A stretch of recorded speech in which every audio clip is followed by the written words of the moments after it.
হে WhatsApp everyone, কি অবস্থা, কেমন আছেন সবাই? আশা করছি আপনারা সবাই খুবই ভালো আছেন। আজকের এই ভিডিওতে আমরা একটি অসাধারণ অ্যাডভেঞ্চার এবং অ্যাকশন সিনেমা সম্পর্কে জানতে চলেছি, যার নাম 10,000 BC। তো এই মুভিটির কাহিনী হচ্ছে আজ থেকে 10,000 বছর আগের মানুষের জীবন নিয়ে এবং তখনকার সময় কেমন ছিল সেই সব ঘটনা নিয়েই এই মুভিটি। আপনারা যারা এরকম মুভি পছন্দ করেন তারা ধৈর্য সহকারে পুরো এক্সপ্লেনটি দেখুন, আশা করি আপনাদের ভালো লাগবে। তো মুভি শুরু হয় একটি আদিবাসী গোত্রকে দেখিয়ে, যারা একটি পাহাড়ে বসবাস করত আর তারা তাদের খাদ্যের জন্য জংলি হাতি শিকার করত। আর এই হাতিগুলো বছরে মাত্র একবারই আসতো। তখন তারা ওদের শিকার করে সারা বছর ঠান্ডায় সংরক্ষণ করে রাখতো খাওয়ার জন্য। আর যেহেতু বছরে একবারই শিকার করতে পারতো, তাই তাদের খাদ্যের খুব অভাব ছিল এবং অনেকে না খেয়ে মারাও যেত। তো সেখানে একজন বয়স্ক মহিলাকে দেখানো হয়, যাকে সবাই মা বলে ডাকতো। মানে তার এই গোত্রে একটি পাওয়ার ছিল আর কি। তো এই মহিলাটির কাছে একটি বিশেষ ক্ষমতা ছিল, যা হচ্ছে সে আত্মাদের সাথে কথা বলতে পারতো। আর তার একটি বাচ্চা মেয়ে ছিল যার নাম অ্যাভোলেট। আর সেই গোত্রের সেনাপতিরও একটি ছেলে ছিল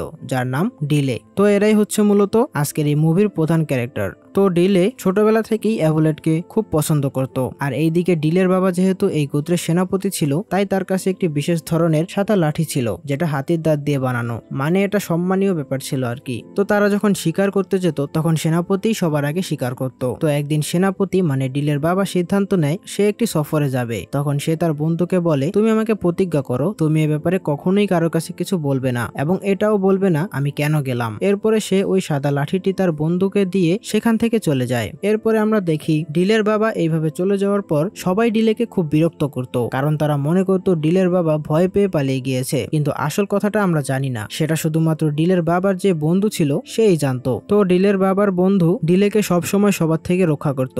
আর এদিকে বড় হতে হতে ডিলে এবং অ্যাভোলেটের মাঝে ঘনিষ্ঠতা বাড়তে থাকে এবং আস্তে আস্তে এক পর্যায়ে তারা ঘনিষ্ঠ বন্ধু হয় এবং তারপরে তাদের প্রেম হয়ে যায়। তো এরপর অনেক বছর পার হয়ে যায় আর ডিলে এবং অ্যাভোলেটও বড় হয়ে গিয়েছে। তো তখন সেই জঙ্গলি হাতি আবার তাদের এলাকায় আসে। তখন গোত্রের মা মানে অ্যাভোলেটের মা ঘোষণা করে যে এই জঙ্গলি হাতি শিকার করতে পারবে তার সাথে অ্যাভোলেটের বিয়ে দেওয়া হবে এবং তাকে গোত্রের সেনাপতি বানানো হবে আর সেই সাদা লাঠিটি তাকে দেওয়া হবে। তো এরকম পরিস্থিতিতে অ্যাভোলেট ডিলেকে বলে, চলো আমরা এখান থেকে পালিয়ে যাই, পরে বিয়ে করে নেব। কিন্তু ডিলে বলে, আমি আমার বাবার মতো ভয় পেয়ে পালিয়ে যাব না, তুমি দেখবে ওই হাতি আমি সবার আগে শিকার করব এবং তোমাকে আমি জয় করে নেব। তো এরপরে যে যার মতো দল নিয়ে ওই জঙ্গলি হাতিটি শিকার করার জন্য বের হয়। তো আমরা দেখি ডিলে জাল দিয়ে একটি বড় হাতিকে আটকে ফেলেছে, কিন্তু হাতিটি ছিল খুবই শক্তিশালী, সে ওই জাল নিয়ে পালিয়ে যাচ্ছিল। তবে তারপরও সবাই ওই জালটি ধরে রেখেছিল, কিন্তু হাতিটি অনেক জোরে পালাচ্ছিল, তাই সবাই বাধ্য হয়েই জালটি ছেড়ে দেয়। শুধু ডিলে জালটি ছাড়তে পারে না, কারণ জালটি তার হাতের সাথে আটকে গিয়েছিল। তো হাতিটি ডিলেকে টানতে টানতে পাহাড়ের উপরে নিয়ে আসে। তো সেখানে ওই হাতিটি ডিলের উপর আক্রমণ করে। তখন ডিলে ওই হাতিটির উপর বর্ষা ছুড়ে মারে, কিন্তু এতে হাতিটির কিছুই হয় না, বরং হাতিটি তাকে উল্টো আক্রমণ করতে যাচ্ছিল।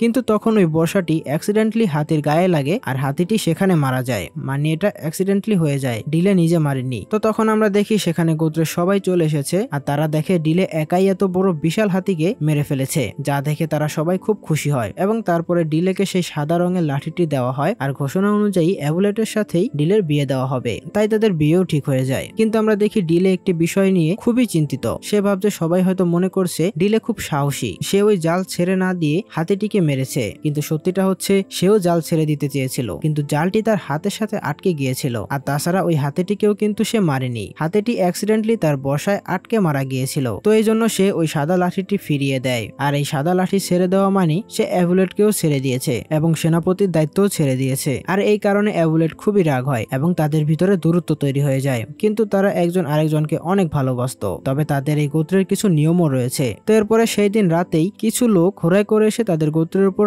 আক্রমণ করে এবং ওই আক্রমণকারীদের কাছে অনেক উন্নত অস্ত্র এবং ঘোড়া ছিল। তো তারা ওই গোত্রের অনেক মহিলা এবং পুরুষকে বন্দী করে নিয়ে যায় আর তাদের মাঝে অ্যাভোলেটও ছিল। এরপরে ডিলে যখন তাদের কাবিলাতে আসে তখন সে জানতে পারে তাদের এই গোত্রের অনেক পুরুষ এবং মহিলাকে বন্দী করে নিয়ে গেছে, যার মধ্যে অ্যাভোলেটও ছিল। আর আমরা দেখতে পাই সেখানে শুধু ডিলে সহ কিছু সাথী বেঁচে ছিল। তো তখন ডিলে বলে, আমি অ্যাভোলেট সহ কাবিলার সকল মানুষকে জীবিত ফিরিয়ে আনবো। তখন ডিলের বাবার বন্ধু বলে, ওই লোকগুলো খুবই ভয়ঙ্কর এবং তারা যে পাহাড়ে থাকে সেই পাহাড়ও খুবই ভয়ঙ্কর আর সেখান থেকে আজ পর্যন্ত কেউই জীবিত ফিরতে পারেনি। তখন ডিলে বলে ওই পাহাড় থেকেই তো ওরা এসেছিল, আবার ওখানে চলে গিয়েছে, তার মানে আমরাও সেখানে যেতে পারবো এবং আবার ফিরেও আসতে পারবো। তো এরপরে ডিলে ওই আক্রমণকারী লোকদের পায়ের ছাপ এবং তাদের ঘোড়ার পায়ের ছাপ দেখে পাহাড়ের উদ্দেশ্যে রওনা করে। আর এতে করে তাদের খুবই কষ্ট হচ্ছিল, কিন্তু সবার জীবন বাঁচাতে হবে এ কথা মাথায় রেখে তারা এগিয়ে যেতে থাকে। তো এভাবে এগোতে এগোতে তারা একটি জঙ্গলের সামনে চলে আসে আর সেখানে তাদের গোত্রের সকলকে দেখতে পায় এবং অ্যাবুলেটকেও দেখতে পায়। মূলত তাদের বন্দি করে আপাতত এখানেই রাখা হয়েছে। তো এরপরে ডিলে রাতের বেলা অ্যাবুলেট সহ তার কিছু সাথীকে সেখান থেকে মুক্ত করে, কিন্তু ওই ভয়ঙ্কর লোকগুলো তাদের আবারও ধরে ফেলে এবং ডিলের বাবার বন্ধুকে অনেক আহত করে ফেলে। আর এইবার উল্টো হয়েছে কি, ডিলের সাথে যে কয়জন সাথী ছিল তাদেরও ধরে নিয়ে গেছে। ভাগ্যকর্মে বেঁচে গিয়েছে শুধু ডিলে এবং তার বাবার বন্ধু। তো এরপরে অ্যাবুলেটদের তো ধরে নিয়ে গেছে আর ডিলে তার বাবার বন্ধুকে টেনে নিয়ে যাচ্ছিল।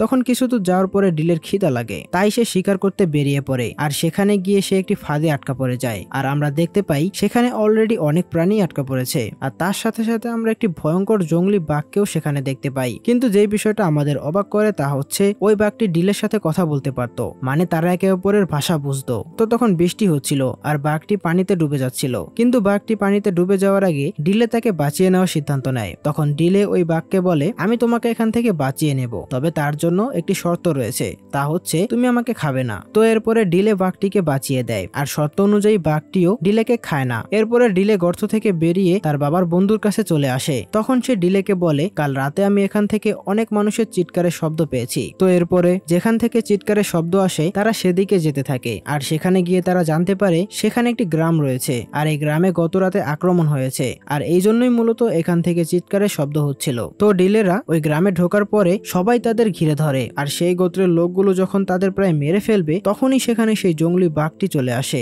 যাকে গত রাত্রে ডিলে বাঁচিয়েছিল। তো বাঘটিকে দেখে সবাই খুব ভয় পেয়ে যায় আর বাঘটি ডিলের কাছে আসতে থাকে। তখন ডিলে বলে, আমি তোমায় গত রাতে বাঁচিয়েছিলাম, তুমি কি আমাকে চিনতে পারছো না? তো বাঘটি ডিলেকে কিছু না করে ওই গোত্রের সকলকে ভয় দেখিয়ে সেখান থেকে চলে যায়। মানে এতে বোঝা যায় যে বাঘটি ডিলের ঋণ শোধ করে গেল আর কি, যেহেতু ডিলে গত রাতে তাকে বাঁচিয়েছিল। তো এই দৃশ্য দেখে সে গোত্রের মানুষজন খুবই অবাক হয়ে যায় এবং তারা ডিলে এবং তার বাবার বন্ধুকে খুবই সম্মান করতে থাকে, তার সাথে সাথে তাদের অনেক খাতির যত্ন করতে থাকে। তখন ডিলে তাদের জিজ্ঞেস করে, তোমরা আমাদের ভাষা কি করে জানো? তখন সেখানকার লোক বলে, আজ থেকে অনেক বছর আগে তোমাদের ওখান থেকে একজন লোক এসেছিল আমাদের এখানে নিরাপদ জায়গা খুঁজতে, আর সেই লোকের কাছ থেকেই আমরা এই ভাষা শিখেছি। তো এরপর আমরা জানতে পারি ওই লোকটি আর অন্য কেউ নয়, সে হচ্ছে ডিলের বাবা, যাকে আমরা মুভির প্রথমে দেখি গোত্র ছেড়ে চলে গিয়েছিল। তো তখন ডিলে তাদের জিজ্ঞেস করে সে এখন কোথায় রয়েছে। তখন তারা বলে ওই শয়তান লোকগুলো তাকে তুলে নিয়ে গিয়েছে এবং তার সাথে আমাদের গোত্রেরও কিছু লোককে নিয়ে গিয়েছে আর তাদের এমন জায়গায় নিয়ে গিয়েছে যেখান থেকে আজ পর্যন্ত কেউই বেঁচে ফিরতে পারেনি। তখন এই গোত্রের লোকগুলো ডিলেকে বলে, এখন এই শয়তান লোকগুলোর হাত থেকে একমাত্র তুমিই আমাদের বাঁচাতে পারো। তখন ডিলে বলে, আমি কেন? তোমরা তো আমাকে ভালো মতো চেনোই না। তখন এই গোত্রের লোকগুলো বলে, আমাদের কাছে একটি ভবিষ্যৎবাণী রয়েছে, তা অনুযায়ী আমাদের কাছে একজন লোক আসবে যে বাঘের সাথে কথা বলতে পারবে আর সেই লোকটি ওই শয়তানগুলোর হাত থেকে আমাদের সবাইকে রক্ষা করবে। তো এরপরে ওই গোত্রের মানুষগুলো আশেপাশে যত গোত্রের মানুষ ছিল সবাইকে খবর দেয় যে বাঘের সাথে কথা বলার লোক চলে এসেছে, মানে শয়তানদের সাথে মোকাবেলা করার সময় চলে এসেছে। আর এখানে শয়তান বলতে ওই লোকগুলোকে বোঝানো হচ্ছে যারা গোত্রের মানুষগুলোকে ধরে নিয়ে গিয়েছে। এরপরে ডিলের বাবার বন্ধু ডিলেকে বলে, আমি আজকে তোমাকে একটি গোপন কথা বলি, তোমার বাবা ভয় পেয়ে পালিয়ে যায়নি, তিনি তার গোত্রকে রক্ষা করার জন্য নিরাপদ জায়গা খুঁজতে বের হয়েছিলেন যাতে আমাদের গোত্রের মানুষের বিপদ না হয় এবং না খেয়ে যেন থাকতে না হয়। ডিলে তখন বলে, এ কথা তুমি আমায় আগে কেন বলনি? তখন তিনি বলে, তোমার বাবা আমাকে এ কথা বলতে নিষেধ করেছিল, কারণ এ কথা যদি গোত্রের সবাই জানতে পারে তাহলে সবাই কাবিলা ছেড়ে চলে যাবে, তাই তিনি আমাকে এ কথা সারা জীবন গোপন রাখতে বলেছেন।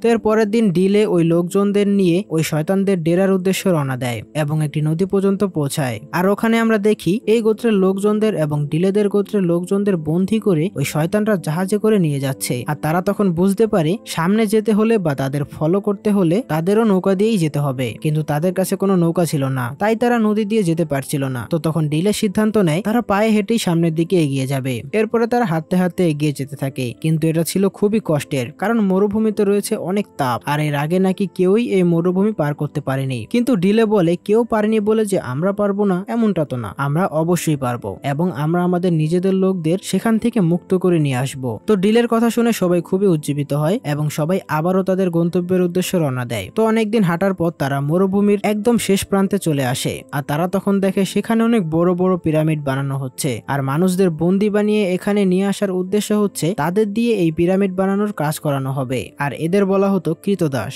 তো এখানে সৈন্যদের তুলনায় কৃতদাসের সংখ্যা ছিল খুবই বেশি, আর সেখানকার যে রাজা ছিল তাকে সবাই ভগবান ভাবত এবং সে নিজের ব্যাপারে সবার কাছে বলতো সে নাকি আকাশ থেকে উড়ে এসেছে, আর এই ভগবানকে আজ পর্যন্ত কেউই দেখেনি। সে শুধু পর্দার ভিতরেই থাকতো আর সেখান থেকেই সমস্ত অর্ডার দিত, আর তার আসল অর্ডার হচ্ছে এই লোকদের দিয়ে দ্রুত কাজ করানোর। তো এরপরে আমরা দেখি ডিলে এবং অন্য গোত্রের সর্দার কিছু সৈন্যকে মেরে কৃতদাসদের ক্যাম্পে যায়। তখন তাদের সামনে একজন অন্ধ লোককে নিয়ে আসা হয়। তখন তিনি ডিলেকে বলেন এখানে 3 জন ভগবান বা গড ছিল, আর বর্তমানে একজন গড জীবিত রয়েছে। তখন ডিলে জিজ্ঞেস করে গডরা আবার মারা যায় কিভাবে, আর এই গডকেই কিভাবে মারা যাবে? তখন অন্ধ ব্যক্তিটি বলে গডরা এমন একজন মানুষকে ভয় পায় যার শরীরে বিশেষ একটি চিহ্ন রয়েছে, আর সেই চিহ্নটা এরকম একটি চিহ্ন যেটা আকাশে পাওয়া যাবে, আর ওই চিহ্ন যার শরীরে আছে তার গোত্রের লোকেরাই তাদের সবাইকে এবং বাকি সব কৃতদাসদের ওই শয়তান গডের হাত থেকে রক্ষা করবে। এরপরে সেখানে সবাই ডিলেকে জিজ্ঞেস করে তোমার শরীরে কি এরকম কোনো চিহ্ন আছে? তখন ডিলে কোনো উত্তর দেয় না,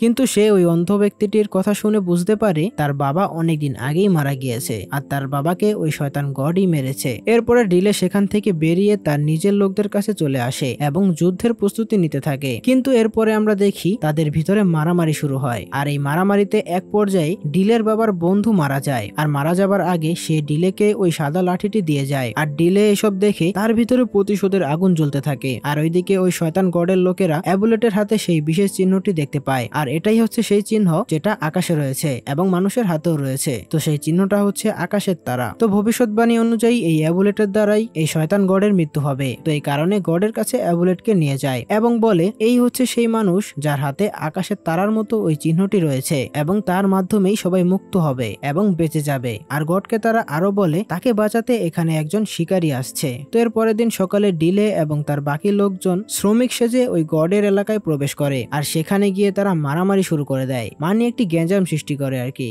আর তারপর আমরা দেখি তারা জঙ্গলি হাতিদের মুক্ত করে দেয়, যাতে করে চারদিকে আরো বেশি বিশৃঙ্খলা সৃষ্টি হয়, আর দুই পক্ষের মারামারি থেকে সেটা আস্তে আস্তে যুদ্ধের রূপ নিতে থাকে। তো তখন গড বলে অ্যাবুলেটকে বাইরে নিয়ে যাও এবং বলো ওরা যদি যুদ্ধ না থামায় তাহলে অ্যাবুলেটকে মেরে ফেলা হবে, কারণ কৃতদাসদের বাঁচার একটাই উপায় ছিল, সেটা হচ্ছে অ্যাবুলেট। তখন গডের কথা মতো অ্যাবুলেটকে বাইরে নিয়ে যাওয়া হয়, আর অ্যাবুলেটকে দেখে ডিলে এবং তার বাকি লোকজন থেমে যায়। আর তারপর সেখানে ওই গড আসে, আর তাকে দেখে তার সকল লোকজন মাথা নিচু করে বসে পড়ে। তো তখন গডের একজন লোক ডিলেকে বলে তুমি অ্যাবুলেটকে এখান থেকে নিয়ে যেতে পারো, আর সেটা সারা জীবনের জন্য, আর আমরা কথা দিচ্ছি এতে আমরা তোমাদের আটকাবো না। তখন ডিলে বলে ঠিক আছে আমি অ্যাবুলেটকে নিয়ে যাব, কিন্তু আমার বাকি সাথীদের কি হবে? তখন গড বলে তুমি শুধুমাত্র অ্যাবুলেটকেই নিয়ে যেতে পারবে, আর তোমার বাকি সাথীরা আমার এখানে কৃতদাস হয়ে থাকবে। কিন্তু এ কথায় ডিলে রাজি হয় না, বরং সে করে কি তার হাতে যেই সাদা লাঠিটি ছিল সেটা গডের দিকে ছুঁড়ে মারে, আর এই শক্ত লাঠিটি গডের শরীরের এক পাশ দিয়ে ঢুকে আরেক পাশ দিয়ে বের হয়ে যায়, আর এতে করে সে সেখানেই মারা যায়। তখন ডিলে বলে দেখো সেও আমাদের মতো সাধারণ মানুষ,